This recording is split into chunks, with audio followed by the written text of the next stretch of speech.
I was tying my shoes when I saw his hands move. Not toward me, not toward the phone, toward the woman on the screen.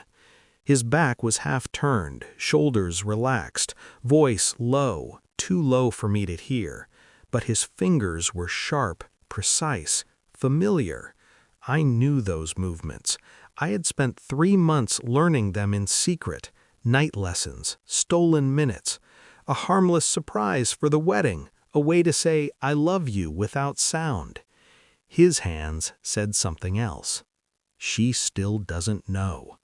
My breath caught, the room tilted, just slightly, like a building settling before collapse. The woman on the screen, his mother, smiled, not warmly, calculating. She signed back fast. Make sure she signs the papers before the ceremony. My fingers went numb. I stayed frozen, crouched by my shoes, heart counting seconds like gunshots. He laughed softly, signed again. After that, it won't matter. I lowered my head so he wouldn't see my face if he turned, because I finally understood the language he'd been speaking our entire relationship. And it was never love.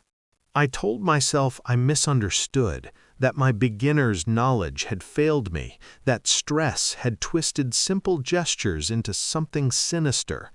Denial is elegant. It moves quietly, like a man you trust.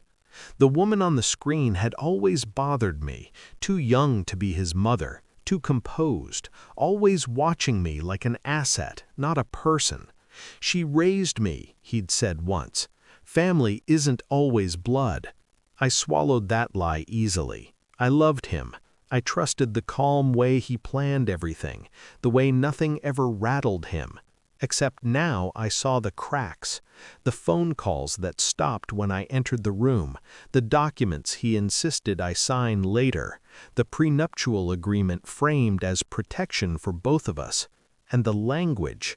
He never taught me, never mentioned he knew it, yet his hands spoke fluently. That night, lying beside him, I watched his fingers twitch in sleep, muscle memory, habit. I felt like a guest in my own life.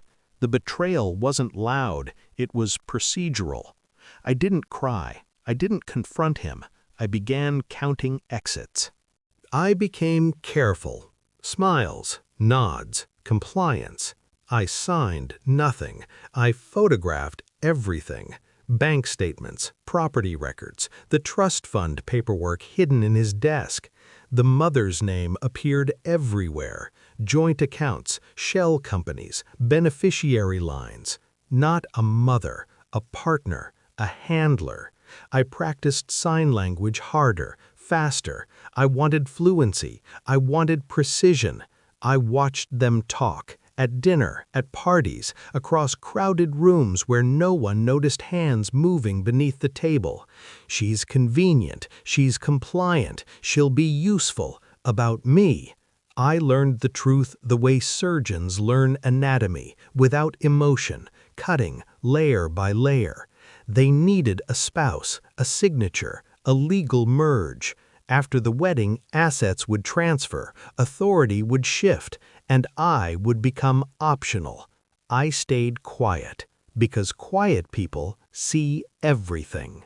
The final confirmation came in an envelope, a legal review from a friend who owed me a favor, a forensic accountant. Cold facts, clean lines. If I married him, I would lose control of everything within 90 days. If I didn't, they lost their leverage. I waited until the night before the rehearsal dinner. He sat across from me, calm as ever. I slid the folder toward him. He opened it, read. His hands trembled, just once.